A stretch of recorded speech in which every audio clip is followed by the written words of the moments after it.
ewo 0244 567634 Misan si no ma ne so biem 0244 567634 Fre ya maame Mrs. Perpetua na obeje wo so na onso wakwaje wo soft drinks ewo ho kama pa ene me a metena adwamu ene eye Reverend Stephen Azuma ya papa Reverend Abeka wa beka yensa na ne oro ne mpaboa e de share me na samre so wa beka yensa e wa ha papa yama wakwa aba papa ho aye fe ene pa kama pa sanso na yewo ye papa sofu kofi oja sofu no owa ha ono na asem no efri na no moba etofoma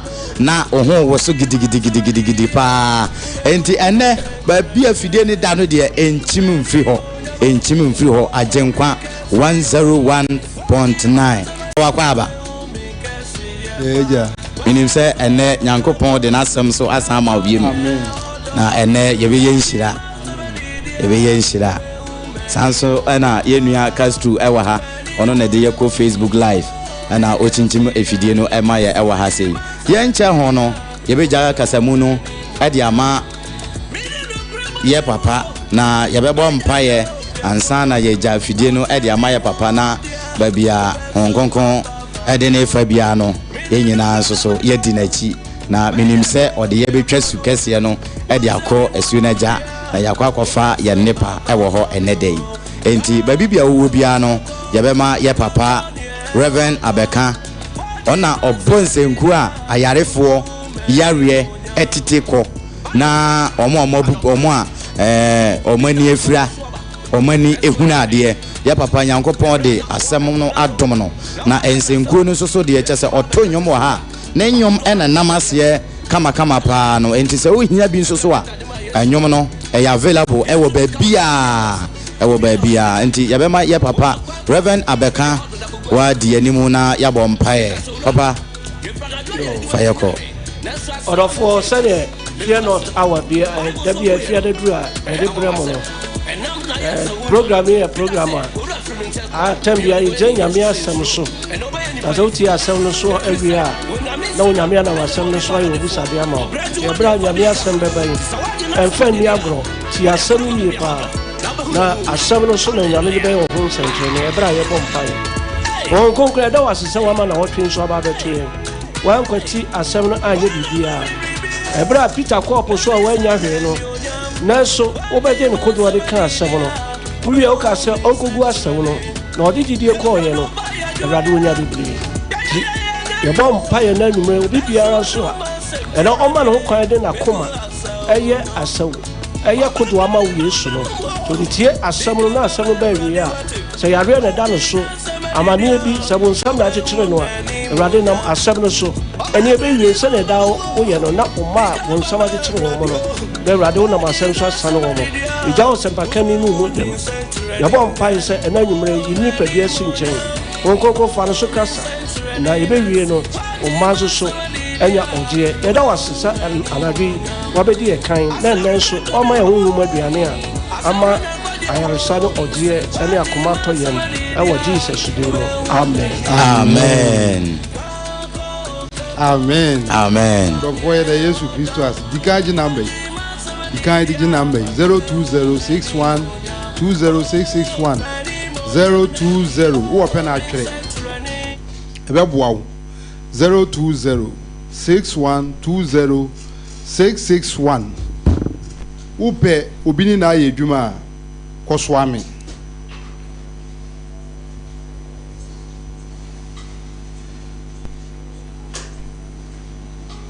upe obini na ayedwuma koswami na yebie edwumakuo bi aba bie company ohonom a company dwumedi omudi nyina ne se omo fa nkofo omo pe edwuma na omo atete wo mo omo de nyame asem paibɔ bibia kasakire ede tete wo mo said ye be ya omo betumi afit to the environment wokɔ fa saa nkurɔfoɔ no bi na ɔne ne yɛ adwuma no kwasɛm no sɛ problem deɛ sɛdeɛ yɛsi atete wɔ mu no ntimi nyi ni sɛ problem biara bɛba ebia wabie company bi ebia wo adwuma bi sɛ bank anaa sɛ wa wo adwuma bi a wabie wopɛ obi na yɛ adwuma bɔ mmɔden a so betumi akɔ hɔ wo deɛ oduru soame otua soame Konfanochi bank no ɛsoro hɔ nom a ɛsoro last store ɛwɔ hɔ nom wokɔ hɔ nom a other group of companies and consultancy ɛhɔ nom wɔ wopɛ akwalaa ne na yɛ adwuma bɔ mmɔden sɛ ɔbɛtoa ɔmo wɔ hɔ ne ɔdaa no no ɔyɛ sɔfo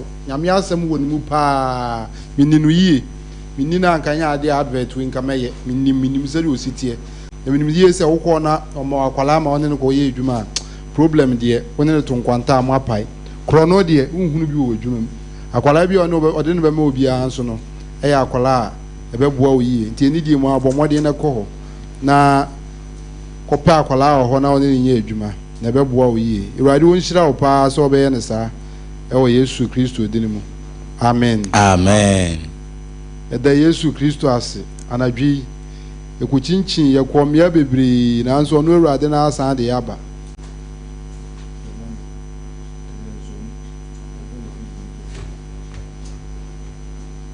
amen yɛkɔkyinkyin kɔ mmea bebree Awurade na nam na adom ne hu mmɔborɔ so ɛnyɛ yɛ ho na ɛden ɛnyɛ sika bi ne ɛwɔ ɛnyɛ biribiara de biara meka sɛ wɔn a wɔn awu kɔ no Awurade ndɔyɛ nsen saa nkurɔfoɔ no ɛti sɛ yɛyɛ te ase a adeɛ baako pɛ na ɛsɛ ohunu sɛ ɛyɛ adom na adom ne nyinaa mu koraa no hunu sɛ wuo na wotu hyɛ da kɔ no ɛyɛ dɛn adakoro ɛbɛto amen yɛmfa ntu ho na mmom wonam asere Awurade sɛ wobɛtumi ehunu Awurade ɛwɔ w'akwan nyinaa mu na wofiri asase wei so nna a nkwagye etimi ayɛ den ayɛ wo dea wonam asase so na woni nkwa wo bregu nim sɛ sɔfo abɔ mpaeɛ dada nti na sɛ menhyɛ dan ha me ho bebree no amen wonam asase wei so na no kwasɛm paa sɛ wonim Kristo a wo bregu obregu adwuma na woyɛ den ɛna woyɛ no ɛda a wobɛfiri asase wei so akoro no saa da na abɛhunu sɛ saa na ɛyɛ sɛ wobɛhwehwɛ Kristo ekyira akwan ɛwɔ asase so a ɔyɛ den wote sɛ ɔyɛ abranteɛ sɛ ɔyɛ ababaawa woyɛ maame woyɛ papa sɔfo aduma bi a yɛa na medi ya wɔ nneɛma bebree ho no sɛ wonam a wohu posters bebree ne atwerɛ so well lived what a shock mpo deɛ ɛa na nhyɛ da nhame yɛtwerɛ so well lived ɔwɔ deɛ ɛteɛ no kyɛ sɛ wabɔ bra paa nanso wobɛkɔ no onim Kristo ɔbrɛ de ne nipadua pɛ ahodeɛ gu wɔ ma ne mma ɛma ne mma o ɛduru Sunday kronkɔ aso but ne mma te asɔda mu yɛto dwom Awurade yɛsɔre Awurade yɛkɔ Bible studies yɛkɔ deɛ kyɛ sɛ a whole lot ba wobɛkɔ na maame ne papa ɔmo de ɔmo ahoɔden pɛ saa nneɛma no nyinaa ɔnim Kristo ebi te aburokyire yɛ waste your time a whole lot wonim Christ a waste your time amen wonim Christ a deɛ awoyɛ biara no a waste of time ti bɔ mmɔden sɛ Kristo ti wɔ se kae ɔbɔfoɔ wɔ mmerante birim ansa na da bɔne na ayɛ den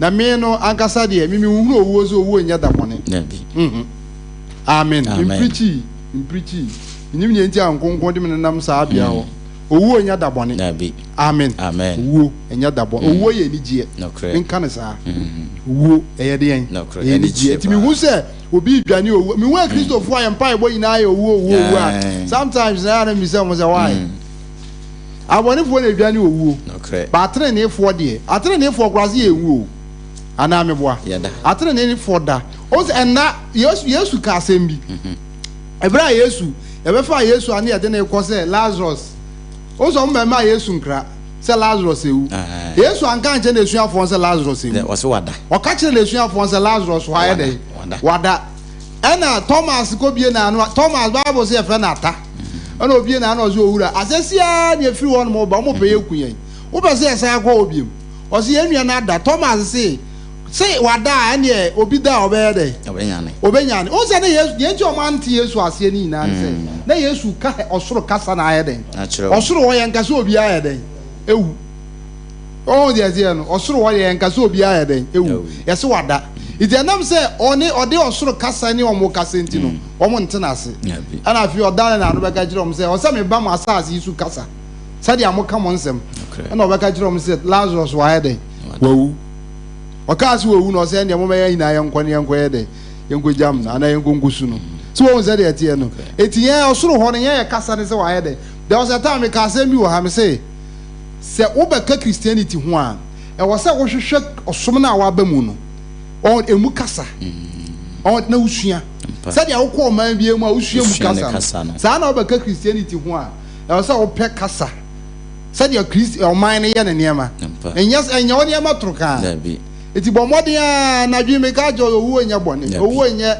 ya fra Christopher eye ni monyam hye de emaye eye ni monyam ye de e da wo be kan se gugu na bo nse sa oni Christo 90 year wa bo adwuma so for kan de bi ma me I don't know say wo a Proverbs mebusam and ye fa urade asem ma urade ma na me say and urade be kasa kire ne ma Proverbs chapter 15 verse 24 so hwama me hwe mebusam eti du enum yimu aduonu 9 ose kamre ose enkwa kwan ko osoro enkwa kwan ye den eko osoro ma onimdifo so eti so be ji Yesu Kristo di a to be frank we enimdifo o na wakwati asamado a ewo ase na wokoti ose enkwa kwan ko osoro ekosoro na onimdifo emma onimdifo anarwa okay ma onimdifo na wakwati asamado a ewo ase no so wo de eti asamado a ye den ewo ase no itina jaza asamado enkosoro dabi ewo asase ase ade bia me kasa asamado ye bola o hwebre na anyim ozofo de bia me kam se asamado ye bola ampa kronechi sofo so wo ampa se etesane a obi esi ni fie na wo ni fie no nechi no ho na oto no bola ye den egu niama bone nyina so wo de eti wonye Yesu ndi ya me kan no kura che wo ye bola ampa serious wonyi Yesu ndi ya wo ye bola ya ka urade bola enya nwura ye die wie ni ato atwe sa ne ma no urade won fa ho ya ka no bola ni nipa wonji Yesu nye den eni nipa waji Yesu edi na so won fere no o za ne ma mienu Peter ka ho asem o de ete say den so obaji oni patrin ni nimpo ahe na de won fere urade ebe fa o de ete no eni fa ne na abonefo ehina abonefo ne wona won fere urade ne be den ebefa asamado ye bola ya ma wo ko ndo se na asamado aye ko aye mabie na wo de to dwom Kristo ne nyi anadwi ma ye fere urade asam mo kakra Ovo ya mishao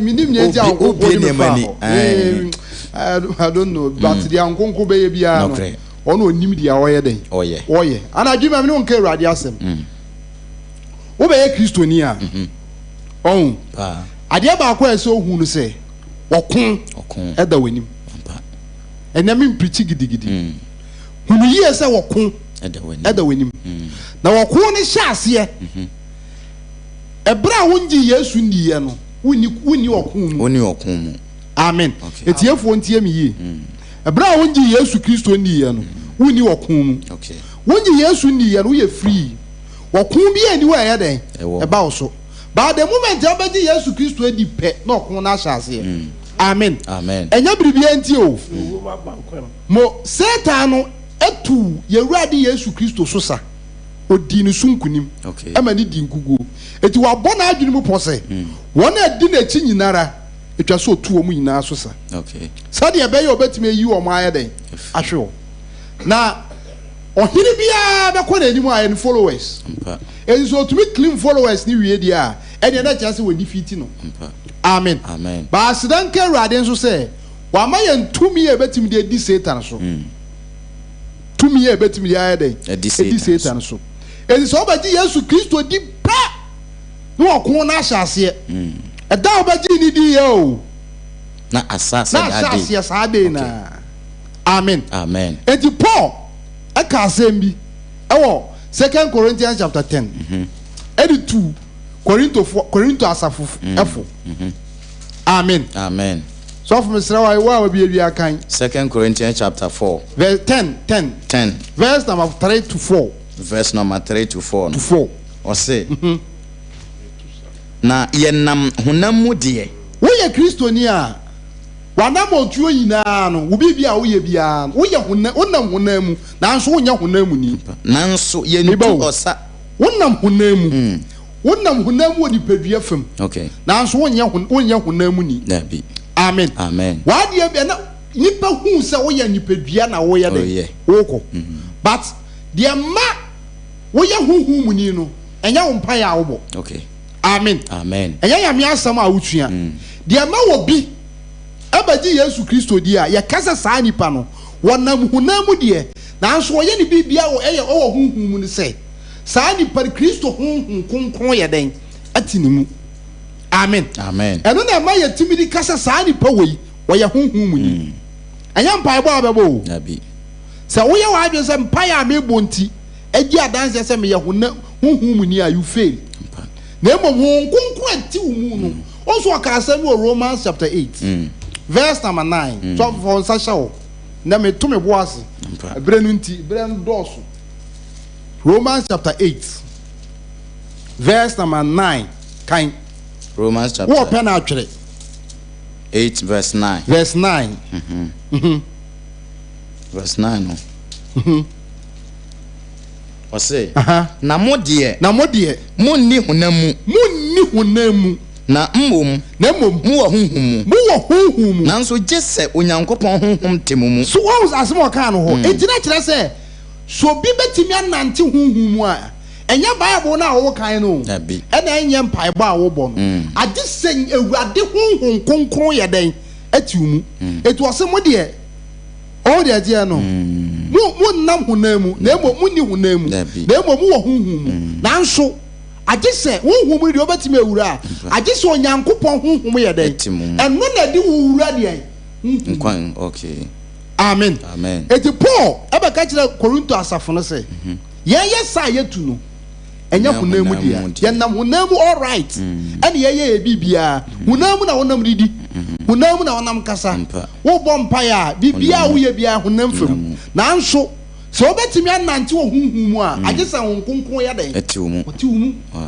amen sɛ wo nkonkon antra wo mu a wo niama wo yɛ nyina bɛyɛ honam mu ade wo mpa ɛbɔ bɛyɛ honam mu ade wo nyamesua wo nyame asam sua ɛbɛyɛ honam mu ade ubi yɛgya yɛyɛ honam mu niama mo no sɛ wo nkonkon nya kwan yɛ ma wo nkonkon kwan ma ne ntra yɛ mu amen eti yɛde yɛyɛ pɛ wo sɛ wo nkonkon bɛtra mu a wo ndi wo pɛ biem nabi so for na nipa bi ka asɛm sɛ yɛ fɛn sɛ obi nyankopɔn de obi apɛ ama na deɛ wo mu no sɛ obɛgye Yesu Kristo di a what submitted to higher authority okay eti wo kai Galatians chapter 5 one I think verse 16 or so ɔsɛ na mo anya de ama mo yɛ de mo pɛ sɛ obi ɛde ne ho a anaasɛ de obi pɛ ama na ɔno ayɛ de ɔyɛ de wɔpɛ but the moment obɛgye Yesu Kristo adi a wode wo ho ba bɛhyɛ ne tumi ase no wudi wa wo pɛ biem efiri sɛ wo fa ahodie wa ayɛ de waton Galatians 5 verse 16 was I think answer one e wo kan verse monante honhum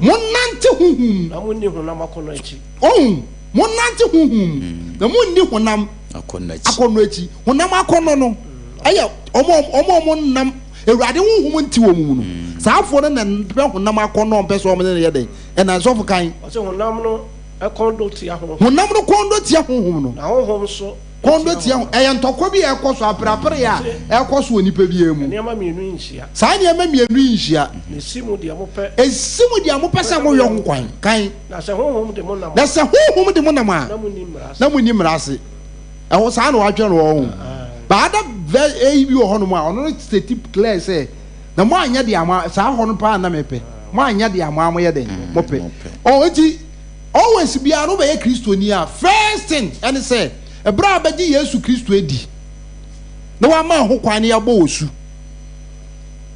na Yesu mogya etimi abɛsɔ wo so no the next step ɛsɔ obisa ho sɛ nkonkron timi mu amen nkonkron timi mu a wohunu nkonkron timi mu a wohunu honhom no wɔtimi mu a kyɛ sɛ obi bia wohunu clear wɔnti mu nso a wohunu disofo de kan ho na 2 Corinthians na yɛhwɛ ade bi wɔ 10 ɛhɔ no nto aso say nanso yentu osa ɛwɔ honam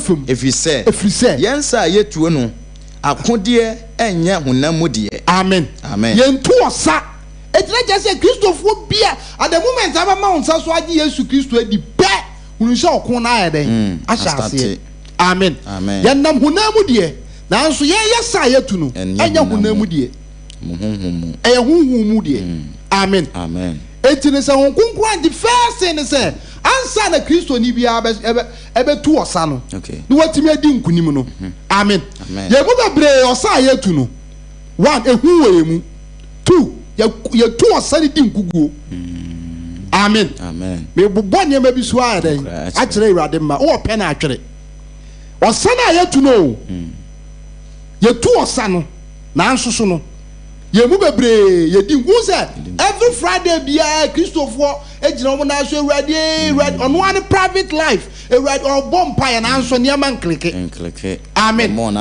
beifu a wo ye me sɛ Awurade huhum ti mu a mingi ni sɛ beye betimi astane wo sofo serious ade bi ti sɛ beye sɛ Awurade huhum ti mu a abe miti I don't know was oda na usuro se beifu oba betata amen it was san na abetimi atu ni wadi nkunim no tiemi ye wo pe na atwere first thing eso oje Yesu Kristo di amen tiemi o ansa abetumi atu sa osa na Paul e ka ho asem no 1 eso oje Awurade Yesu Kristo di amen 2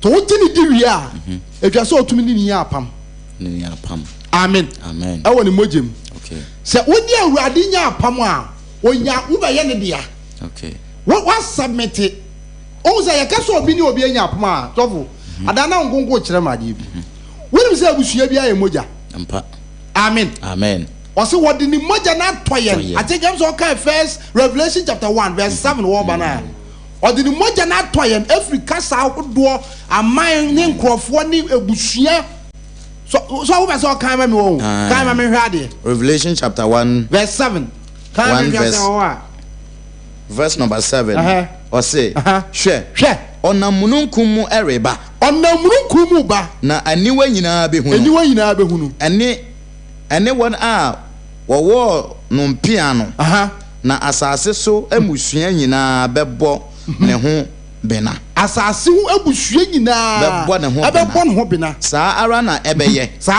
amen bebi ahia me pa ya abusua no asase so abusua nyina ene bebo mpa ya pa o bebi pa ya bebo pa na abusua no tira ma wo kan saa ho ya ka so obi ni Kristo enya apam a wo abusua bia ya moja it will be so why say Kristo di ni moja be de ebe peye abusua bia ya moja it will di ni moja no e ba bejew every moja abusua na wo ye den na wo nam na wa be ye ono na abusua wa be ye ono ne dia it true blood no na wo tumi ni na be ye den abenya apam amen it ni say wo hye abusua bi mu a that's wo tumi ni Kristo mamenya apam a wo nya ne dia amen waji wana wonne no wa apam saafo no ko ye den agi won ade won amen saa ebu apa ono ni omo apam no saafo na anso no be fo omo de omo aye den akọ amishira enu tina Psalm 50 verse number 4 4 to 5 okazami wo se wona wone mo ma hotifo anu mame wona wonam afore boso so ni me wade apam no yes apam o kan yes ga apam o wona wonam afore bo chese wona odi ni moja abo afode o de ti eni edi agi wo mo afiri dia no mo na mu nyina no mo de o mutun abehya na apam tumi de o se mo mo afo saafo na anu nya den emame nti yesu ba o ba no wo be fa wona wone no wa apam na aye den enye obi ya na o be fa no da bi wona ene no wa apam edi se wo pese odi nkunim ewo Kristo sumu ntokomu a 1 eso oji Yesu di 2 etwa se woni ni nya apam 3 etwa se ne honhon konkron ya den etum amen ma be fa kakranka ho o kan John 16 verse 7 na o se me kam no kore eyema mo se mekro na se man kwa o ti ginafo no orema ema mo nchen na se me kwa mesoma no aba mo nchen ono de oba obeyi wiase atem bone ho tenene atemu enti Hon konkro otijinafo. Otijinafo. Nti sɛ ne wo ka no. Wo be Kristoni a na woni sa otijinafo no a. Ya wo beti ato. Wo beti ato. Wo beti ato. Nti also you so where say onu ochi. Otijinafo. Obi. Nti okun na wo kun no. Obi gina wachi. Onu gina wachi. Dina sa wo ba pa so. Okuma wo. On na gina wachi. Enfie du. Na woni sa otijinafo na. So o beti ato. Ye je bebere na ati to no no.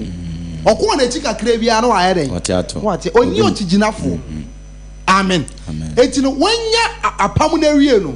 Esa onkonkron no be ye den. Ebenya apam. Ebenya anwonkofa. Ti sa anwonkofa no mu no, ogina wachi. Wono kro ya so na esan kon ya den. Ema wo. Amen. Ogina wachi. Nti oso yo chijinafo. At your back. So the dead demon Christo ni say, lawful. I mean, kasa asem we. Answer the Christo ni beto from now on konkonko. Amen. On konkon tna mu ma won hwe ase da. Asem pa na make na ewumre. On konkon tna mu ama won hwe ase da. Answer na obeto from. Do a jaw where dem. At that time we need backup bia dem. E wo nti pa na da from. Me to a Christo for yin afo. Ya me asem na da ho no hwehwem. Amen. Et unyas only kri kai we mami. 2 Corinthians chapter 3 verse 17. Chapter 3 no.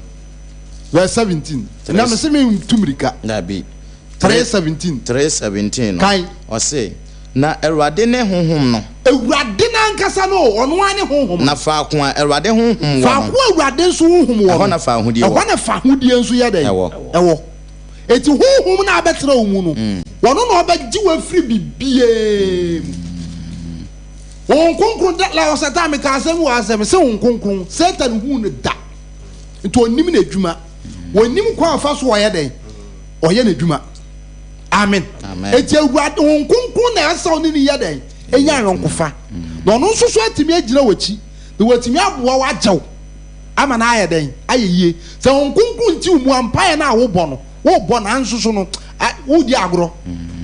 Amen.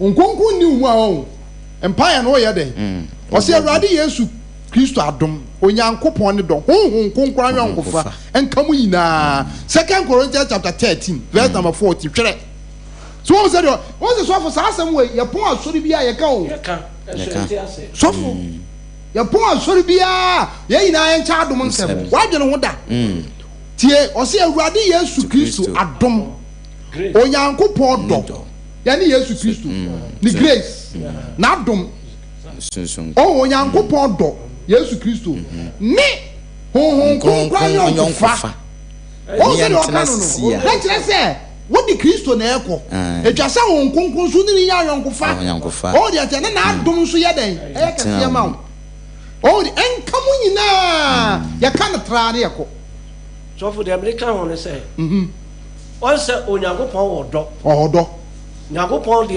de odo Nyakopon be so oji obia ti asom bi ho a omuje di se Nyakopon ho eye but Nyakopon be so oji ewiase nyina ofa hwan so onam Yesu Kristo adom the grace it one Yesu Kristo ani a grace no nyeden ema ona de no ho aye mpatade na o se onnini ni ebede na etimi Nyakopon etimi ajo ena Yesu Kristo so adom no ka wa wo se onkonkron na obeden obekran nyina bom ayonkofa oni wo benya ayonkofa oni ni nya adamfo enti wa bie mu adwene mu pa na nyuma oni ni adamfo eti no adwo nyamesoma wo som no wayi hunkunkran ya den e na ode na ho ode ye den me bo ne ma so na agire Kristo fo Nyankopon ba san na ye kana aham ye te ase mi trini na ye adwuma but we ba ko so free mu a enye ye ba onko obi aye na adwuma etwa so omu nyina bom no omo ye den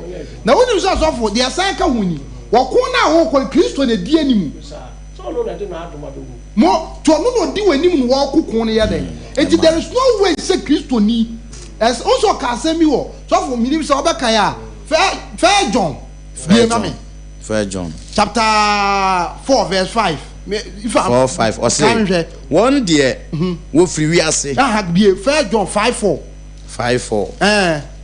kan one mention wo pen am se twere 5:4 o ka se mi wo ho 5:4 that's what kind every say Bribiara Onyankopon wo ye no Bribiara Onyankopon wo ye enti se wo be Yesu Kristo dia na mpaso awo a there is no way se obelusu mo Bribiara Onyankopon awo no odi wiase so ye nkunim na we ne nkunim a ye di wiase so e wo wiase so ene ye gidie so wo di ade no enti Kristo no di anim na ọkụ na ahụkụ no wo di a wo ye ba akụ no se etwa se one wo ba gi na edi two etwa se wo di wo to na so also ka se mi wo Ephesians chapter 6 verse number 10 o say enya no honam ni moja na ade enye ye ni tumidie mpen ni ye ahomone a wo wiem wo ye ni wo say enti mo nhyɛ Yankopɔn akode ni nyina ba tumi agina ne obonsam na ede no edi esie o say mo ye ni nyina awie a mo nyina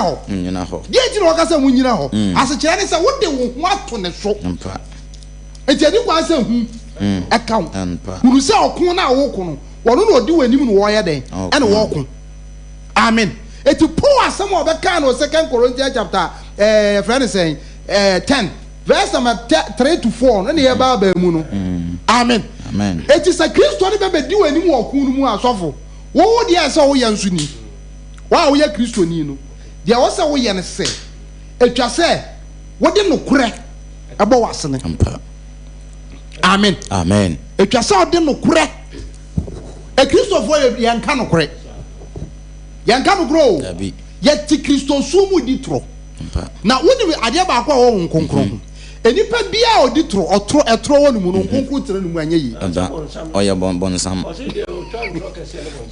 mo enipa bia odi tro no nkonkron tere no mu anya den efiri so wo ye no kra honhom ewiase ntumi nye no John 8:44 won say we Ananias e promo di tro pe no strike here atront on to intra atrofom John 8:44 kan say mo de mo aja mo free ni mu no ne obonsam na mo aja no akono de na mo pese mo ye ono na oye awudifo fitiase kan na onyina no kre so efri se no kre ni mu se oka atrosem a efri ono ara ni mu no wo na oka efri se oye atro ne atro nyina agya oye atro eni atro nyina ade agya atro mu ankonko tena mu anya den enye etira twa se wo de no kre den ebo wasne ebo me wi a me kire verse the Bible verse bi aye de bompai efri so oye atrofo nyina ade agya nti tu enti no kure ese ebo wasene de asan ka huni enipa bia wo di akon Kristo oh se edi udi akon a se ye pagya udi ni ma so ye edi udi akon a ye tinim etwa se one kasa na wo udi akon no ese oye obi aye no kwafo de asan ka huni wonim se ewo Kristo sumo o mi enkonkon bia ma adwene o saa ne ma we mu no ana o ma adwene se trene say what the bed hunam femu a eja bibi ti say bulletproof okay amen Paul ka ho ozo ka asemi wo ho o se na momfa trene akode no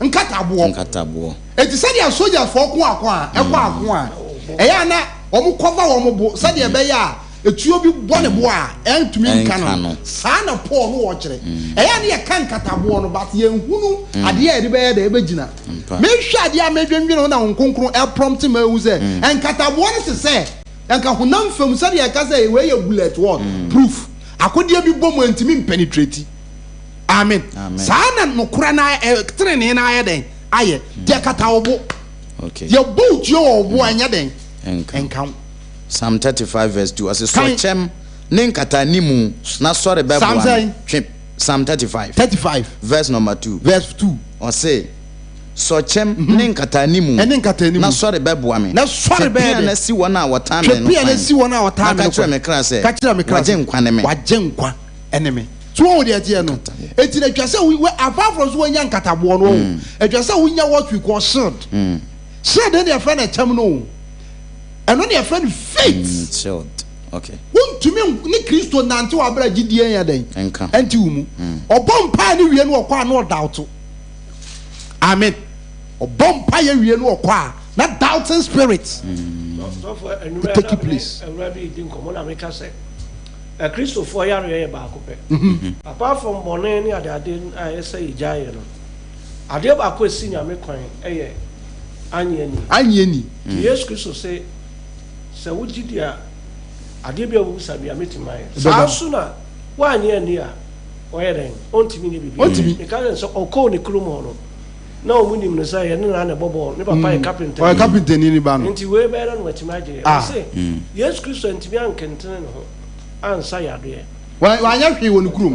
That's no near Marcus here. Oh, I die. Anybody in a tea, I know, and would you submit to me? I was a son of GDT and yes, I'm. And your home. And Sunday walk and the GDA idea. And Ubadi yesterday, and also Eddie couldn't see a Papa, I did you walk our but me Gidi say, you move be brina ye, atro. If you say, I know the near bonnet, atro, you say, Obi could buy Jamaya, Jaman, ya bonnet. On conclude to me.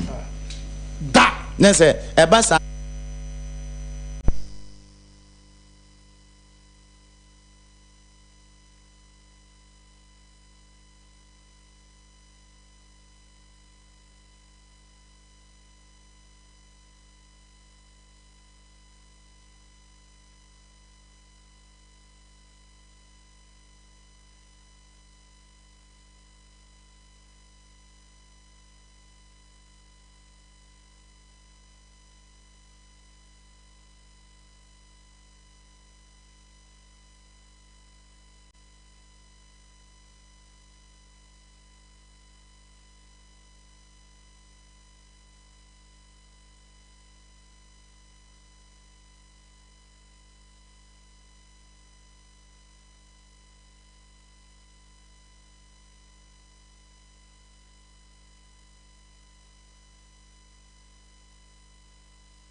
anante wo ba betre na me so abeka oma ho na so opie wanu onyamu a me nso so manya yiraba mentimenya onkyerɛ akɔ beda wase so wagime aka oma ho awo Yesu Kristo de mu amen amen ade ba ko onu a wutie me efu owi asepa eye nkwaje so nkwaje nyame en fofofo o se se wuji didi na o kan fo nso na wuja ya waba yoba nti obi a wutie me na nwumren obone ya waye a atwam nyina nyame de achew waba ye nyame ba according to Korinto 4:1 etosumiti enu jechemu do nso o se so obi ba Kristo ma waba ye abode wo fro nyama dada ni nyina atwam te si a waje adi ni ma remfi bone a waye no nemom ifi sa me konkoye bone biom na bra ye bobo mpaye no yewie a se yare na wo yare ene ma bone ne baaye o ha obi e da wo so bia no awrade de bone ne be chew ama wo so nya ahofedi e bra ye bom mpaye amen so for azum ye bom mpaye amen amen ere se bibi agina wo so wo ona no wo de ba Ose ja Eri ma tojumo edi mechi se ye di udi akun ana se ye ma woso to so for to mami se ye peja udi na se ye ma woso ye ti udi akwa dini se peja udi yema woso udi akwa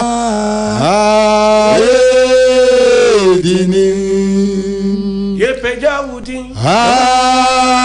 yema woso udi akwa dini yepeja udi yema woso udi akwa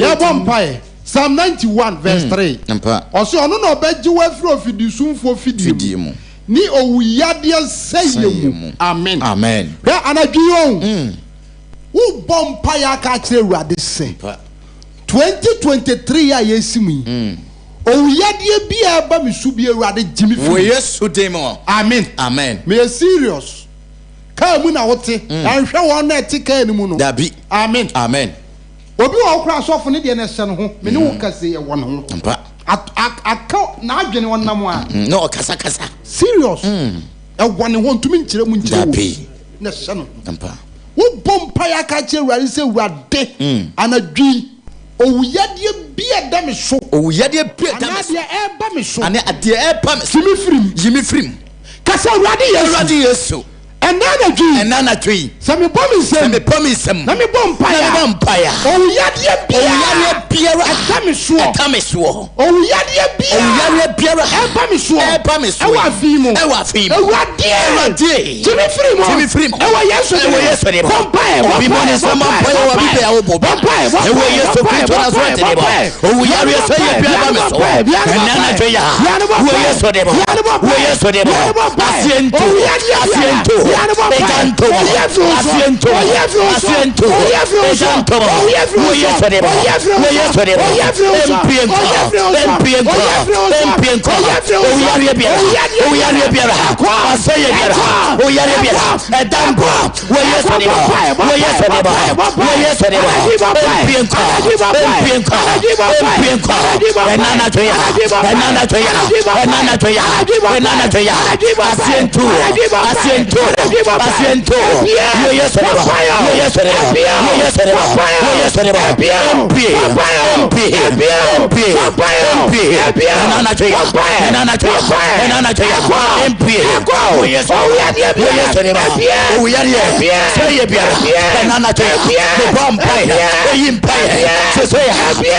in the name of Jesus Christ. Who bompaya ka Awurade say Yare bia betina wu. Yare bia betina ni pedwe You serious? We yes ni mo. Yare bia wuti Awurade asem tumi. We tumi. Eye tumi. Enkwawom. Yes. Ahode ya den. Amen. Amen. Wo bompa ya ka je Awurade se. Yes. Yare bia ti wu ni pedwe. Yare bia betina ni pedwe. Ewo Yesu Kristo. Empienko. Sa yade na do be kwa asem. Na do be kofom. Sa yade na be yi we fra. Oh Jesus. Asasi so. Yes. Sa yade no. Se wo mojem. Se wo mojem. Se wo intirim. Se wo untini mo. Se wo ni pedwe. Se wo ni pedwe ni mu bia. Se wo adwini. Se wo wadwini mo. Se wo dwonso. Se wo dwonso mo. Be bia yare no bia yare ni se bia wo Yesu de mo. O se Peja onsa. Awurade Yesu. Awurade mi yankopo. Enana twe. Ewo Yesu de mo. Yare biara. Atimi ne pedwe. Betina mi ni pedwe. Yare biara. Atimi mojo. Betina mi mojo. Yare biara. Atimi dunso. Betina mi dunso. Yare biara. Atimi mojo. Betina mi mojo. Enana twe. Atimi tiri. Kami promise. Kami bompire. Ewo Yesu de mo. Sayare no. Wo Yesu de mo. Sasebo paye. Enana twe. Wo Yesu de mo. Wo Yesu de mo. Yare biara. Abetina wo mojo. De tu wo paye. De wondo primo. De wo trimo. Wo ye famo. Wo ni pedwe mo. Asiento. Enana twe. Yampai boy mo. Yare so wo ya. Wo Yesu de mo. Wo Yesu de mo. So ya. Wo Yesu de mo. Yare biara. Tu ni pedwe. Tu mo de mo. Mo de bu yare. Apeta tu. Enana twe. Trimu yare. Gompe yare. Yefu yare. Ayasiare yare. So ya. Gompe. Wo Yesu de mo. Osa biara. Biara twe. Tu yare no. Biara twe. Yefu yare no. Jesus Christ. Peja onsa Oba bibia wo bia. Wo bompa ya ka je Awurade se. Yes. Yare bia ya nto yare. Yare bia ya nto yare ya to ama wo. Obi wo ya tu na duro tie me. Because enya mpa ya me ba asem na wo be bo no. Dabi enya no nko. Dabi da enya sa mpa ya no kwa na nka.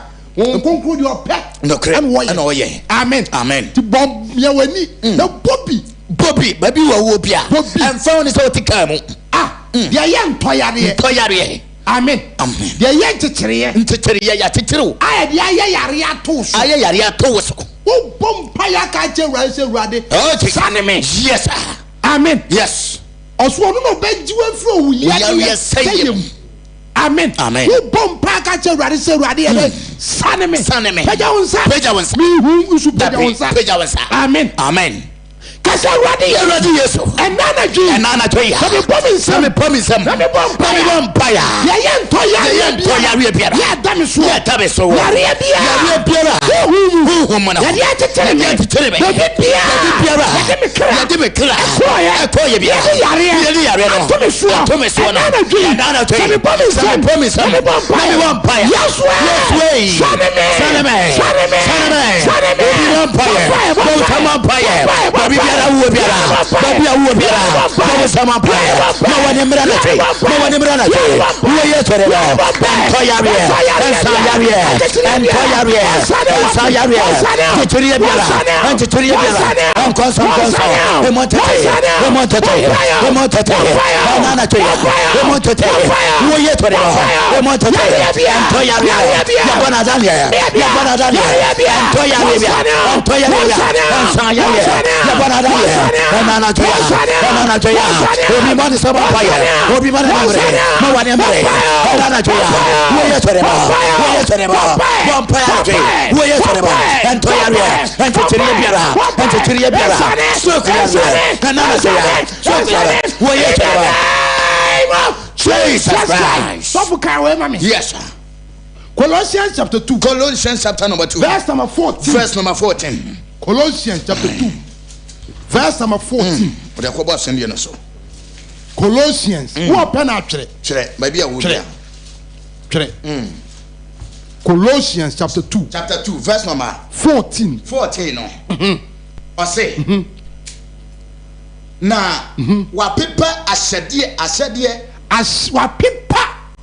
ahyɛdeɛ no mu atwerɛ a ɛtia yɛn no wapepa ahyɛdeɛ no mu atwerɛdeɛ a ɛtia yɛn a ɛtia yɛn no na ɔde akɔbɔ asɛnnua no ho amen ɛde ayi afiri kwan mu amen amen anadwo bɔ mpaeɛ aka kyerɛ Awurade sɛ ahyɛdeɛ bi a 2013 yes 2023 yes ahyɛdeɛ bi a ntwerɛeɛ biara akyerɛ ɛtia wo woka kyerɛ Awurade sɛ anadwo mfa ne mogya ne mpepa ampa amen amen anadwo mfa ne mogya yɛ dɛ mpepa mfiri hɔ atwerɛdeɛ bi a yɛatwerɛ tia wo menim bukaeɛ bi yɛahwɛ sɔfo obi wɔ wɔaduru ne so ampa it will take the grace of God amen amen anadwo mfa ni ago papa ɛsɛ ebi twerɛ gu board so na ɔmo apapa ɛde agu adeɛ mu hwɛ sɔfo yɛakɔ so ohuhu Awurade bia w'ani a ɛbɛgye wo nsɛm nokre amen amen ahyɛdeɛ ne atwerɛdeɛ biara atia wo atia wo no wobɔ mpaeɛ aka kyerɛ Awurade sɛ wonim sɛ Paul yɛ bi ampa Paul ɛbɔ ne tirim pɔ so ɔkɔgye lɛtɛ saa bere ɔmɛyɛ Paul no na ɔyɛ Saul no ɔbɔ ne tirim pɔ so ɔkɔ akɔgye ntwerɛeɛ ɛde tia ɛfrɛ nsɛn asomafoɔ no ɛkwan so ɛna Awurade hyia no bɔ no firi hɔ amen amen na papa wonim sɛ ebi to Mordecai ne ɛto no hɛba ne Mordecai ɛto no ɔtwerɛ na ɔde ɔhene ne sɛ nyina akya ɔde hyɛ aseɛ ɔhene ne pepa ɛnyɛ yie wobɔ mpaeɛ aka kyerɛ Awurade sɛ atwerɛdeɛ bia tia wo kra kasa Awurade Yesu ɛna natwe sɛ mebɔ me nsɛm Jesus Christ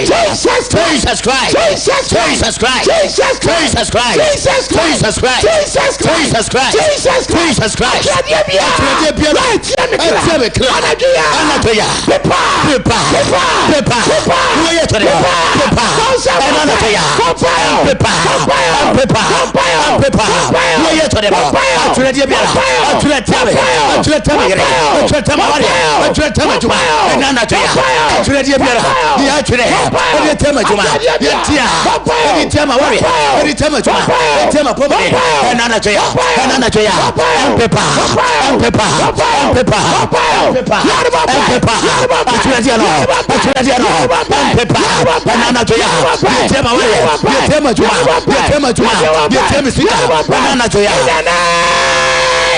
Jesus Christ. Baby, I know you be a phone. Yes, baby, you be a phone. Sato. Baby, I know you be a phone. Memferry. Phone Sato. Phone Sato. So what the came craft phone Sato? Yes, memferry.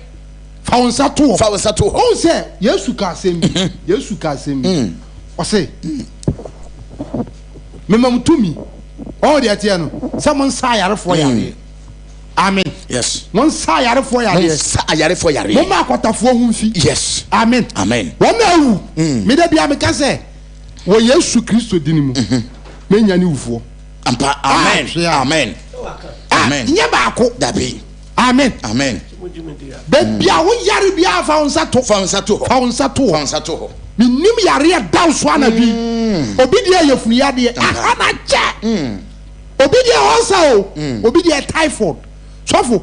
Be see obi akọ hospital ne yare asofo dia to no so.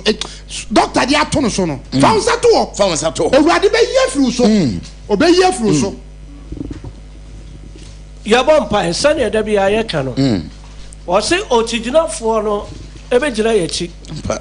Na ye ka asem ni wi a otiginafo no ode nsentrene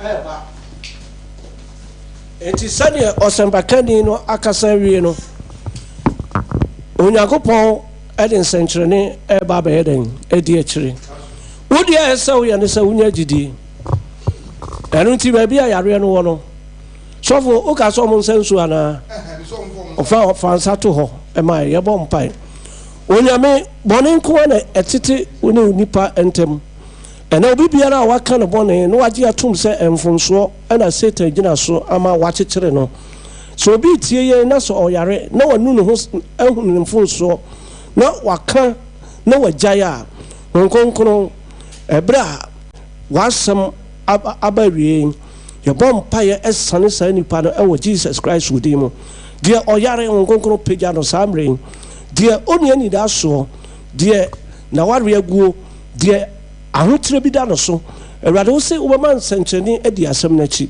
enti ebra ye kan wasema awie na o man so de akoma pa na wada no ho afiri bone ho ewrade de oyare pagya no de etwa so otu kwan ma ntu man sanchani ni asem echi samre ya ebra wakoa no besie no ewrade ma obi biara de ontimi nya de oda ho ontimi nsore de ni tipai no de ne yafunu ne ya de samre mpo oti asem no nanka oha obi da no so ma efiri samre ko no ho nyo no form ma oma emfre ni adanse na enhye odie no nyam nkonkono yesoma wabofo ene onyame nkonkono se obi biara otie yen na mframan mu na pagya sa nipa no man sanchani ni asem yachi ebra yebe bia fidi atomu ama oma so afredi adanse yeda wase se kasa wi a wo yema yen e wo Jesus dimo amen orafo a watie yen sa woda ho na ontimi nsore a sore e wo Yesu dimo wo de sore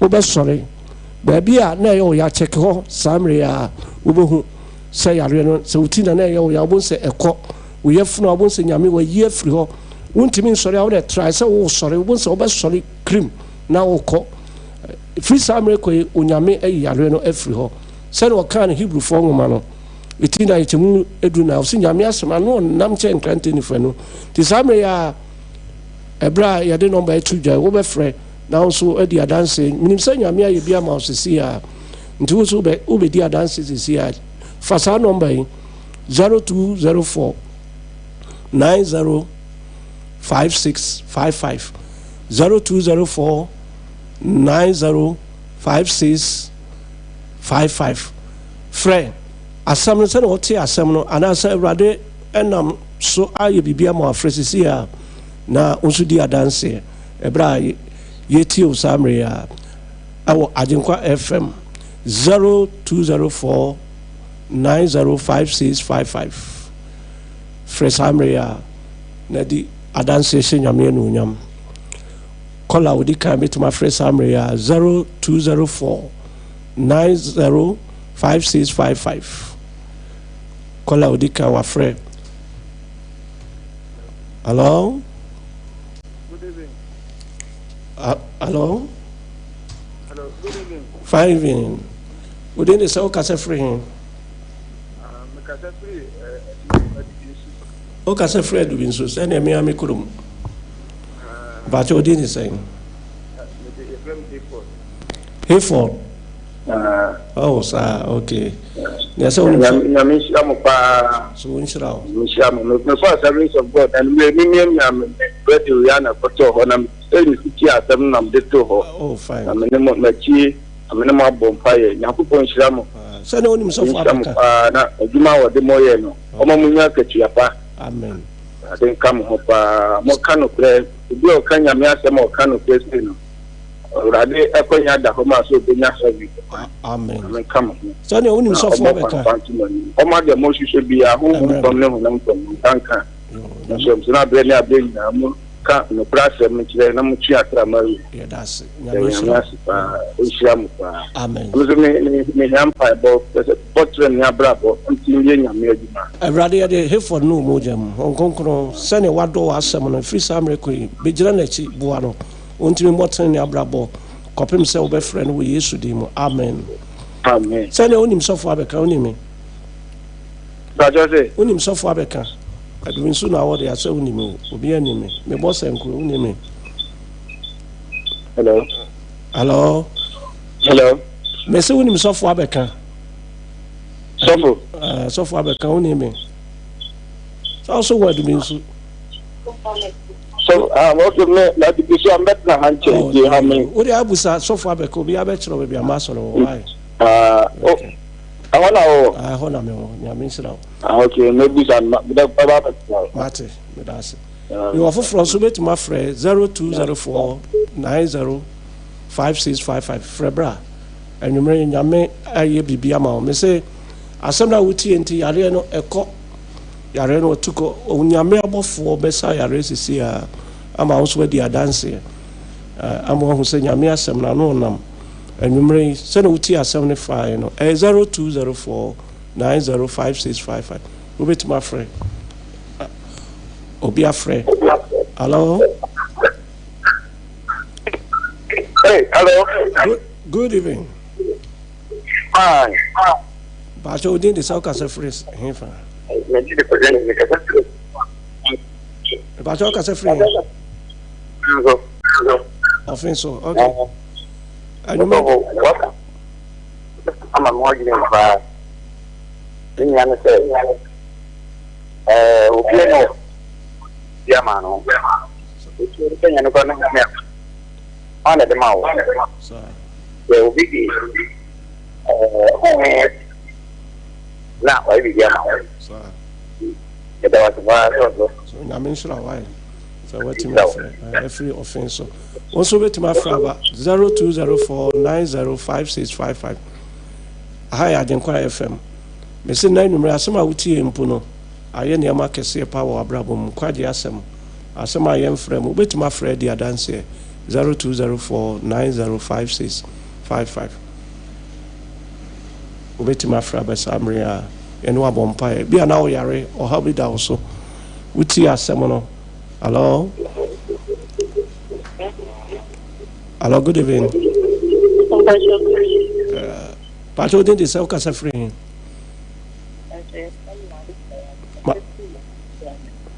Mammy said, what Casa free swami? Mammy saw no number, dear never day. I am out.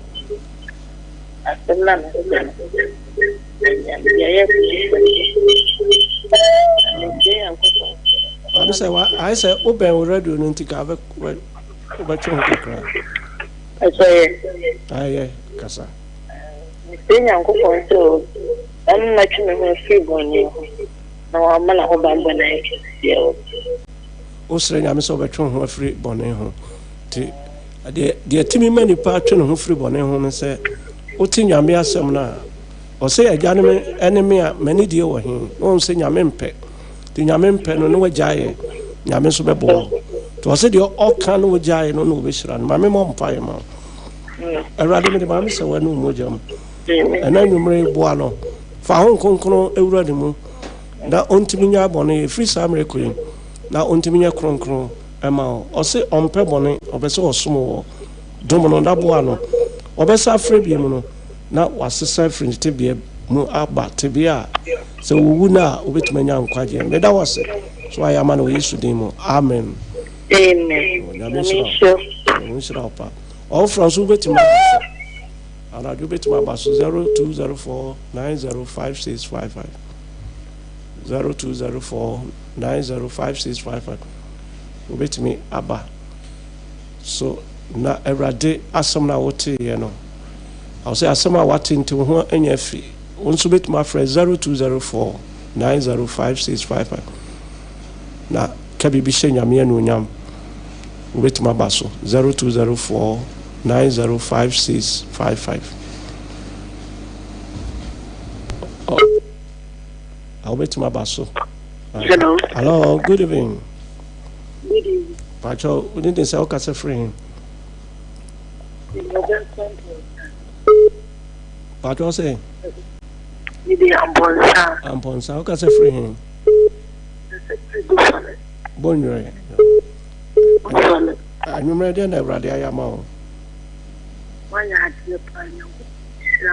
So we should have. Maswadi and the much beer and cook for shaman. Amen. Yaminshrapa, so so. Minister, what he has seminal when you be from Yaminshrapa, and only Wakumaswadi, my wife. You also bet my basso. Obi was hello. Hello. Hello. Hello. Good evening. Oh. We did the South Good evening. Fine. We did the South Casa free. Yami Adome. Miss Empire, Emma Juma name Sikasen. Why Juma name Sikasem? Or say any kind of horse riding in the training or the Akabe mines. So I fast 7 or not. Oh, yeah, as 7 year 4. When I may be acquired to be a coin while. One concro aqua. Was some say a 4 was some nay, as 7 year 4. What did the Akabe kind? Into your face, you move into said and cry, assuming be a quite more wakoa. Now, a rade, Maninia than Sidi when a brabo we issue them. Amen. Amen. I mean, sure. I mean, sure. Hello, also bet my basso. Hello. Hello. Hello. Good evening. Sorry. Jamu nyambe damasi. Someone move boy. That's all for me. Person the team ba fuji. Yetio. So nipa nyaya ti na no she nipra. Osibe na ubenya. Yeah, no nipa betinia anekra. Nipa to me fagin se sanekra. Enti minya precious. She we Japano was Obisi na kuponi.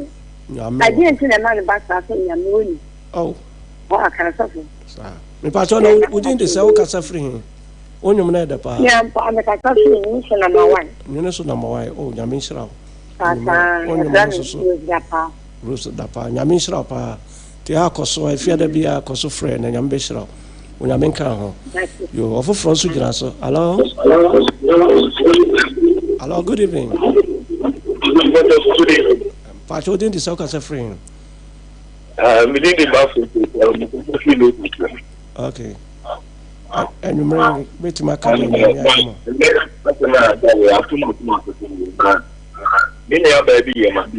Okay.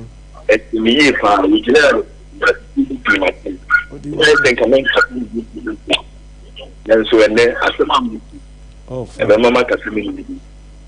I mean, so there was a Unia born enough for Akuma Mucha at the channel, Unyamenso, Edward Becho. I feel Yamibeso and Namuate. Yes, amen. Yes, Christo no by at the tinta so good so can send be good so nanso or the bonnet ama minumi no yankwaje. Inti Yamisra sauti asemu or the achano na yimpa ensuma. Erade de abrante no mojem ebra ofri na Akuma mati asemu. Or the acheni nyan. Erade afi insura bi edananum bie ma no. Ma obesa afre bie mu no manini adanse emfa na Akuma so ade se ampa medimi nuan bon eche no no onyame bie kwanam Jesus yeda wase so ayama no Yesu di mu amen amen. So the number yo ya number beto jawai ye hia bo afọ Christ on beso emu kakra 1 hour 30 minutes no iska kese pa adofo betumi aboa yo adofo so betumi afre aka akra bi na yadi dwuma de ne kwa wiye unso betumi afre 0204905655 unso betumi afre bra program e de kwa wiye frebi na erade be shirawo 0204905655 obetumi afre aba Ebra, fear not, our fear the Biania de Bremo. Obi also. Hello. Hello. Good evening. Good evening. We did the soccer free. Because so one pair Emmanuel that.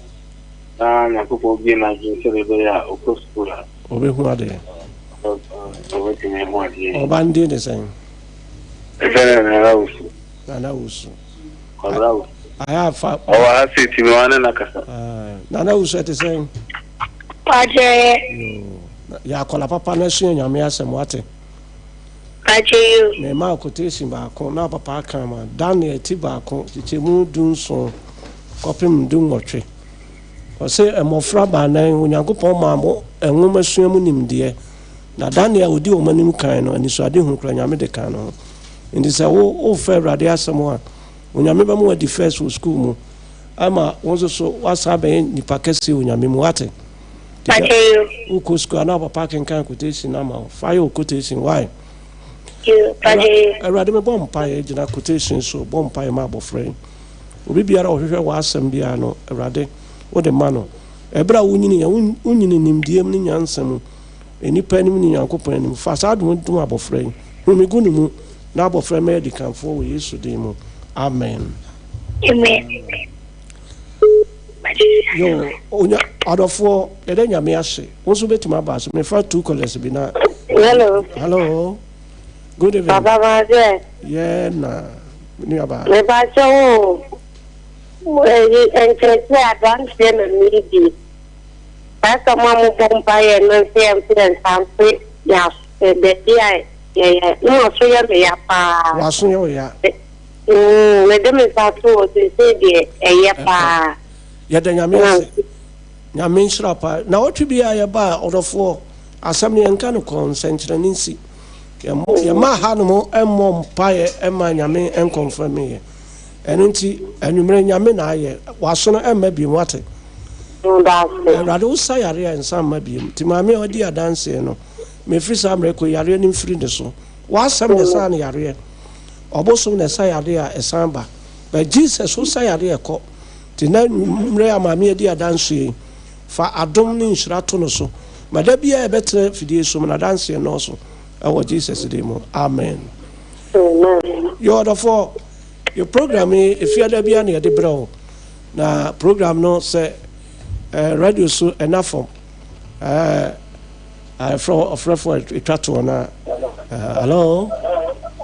Hello. Good evening. Hello. Good evening.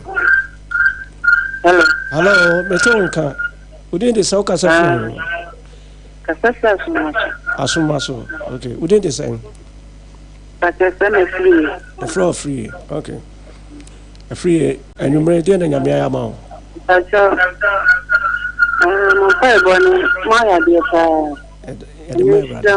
So in Shroud. O nine. O nine, oh, yeah. Hello? Yes, but found Saturn and soon a mumpire. Every mammy, Naya, was some Messiah there, and said that way a woman on sa. A bomb pie with yes to demo. Said that the bra, we didn't say free one. Now, so to me, and the name, with the nanu, yes, Mudam, a free summer queen. Yaw be our to be a free. Now, I'm into me fun and 9 so nante. I will yes to demo. Amen. Onia Samre ya de fear not awane by we na adofo adesra desrem say ke benya kra benya be 2 hours nanso se betimenya be 2 hours ay nyame dwuma ejina adofo amonso bebo akakra akra enti na nwumren ya de sa number 8 dwa e kan wakoma kakra bi afode de enye ne dodo de kan wakoma so betimi 20 Ghana 10 Ghana the obe wo bia kakra kakra na efiada bia de aba enya 2 hours a ye betimi aboa nyame asome bae obi senka obi ayen bone pa ene duabo kra na manfo di kunkum nipa duabo nanso nyame asem ba wo mu a unu akra ye obone a wo de beche no torofo wa wutie me e kan akoma fa number we 0269 45 0947 tieni 0269 45 0947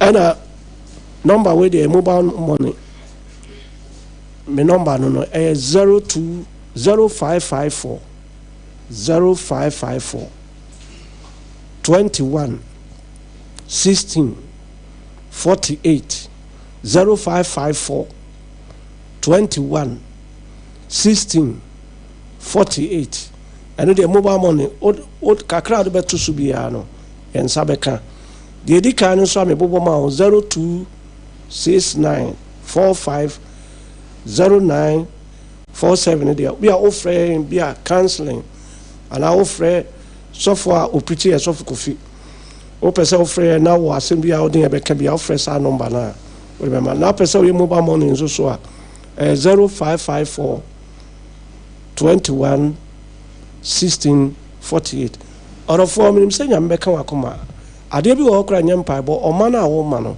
na nyame nam so e hira wo ayi wo hawo na firi so so do sika bo nyame adwuma ma me ontunwi nti bia be ka wakoma se obebo fear not hour na fear da bia timi dia bro na program yem free from amu no onyame be hira wo onyame nka ho na onye okese eye fia da bia bo no nwotwe a kopem no nkra pa ho minute duasa obeti fia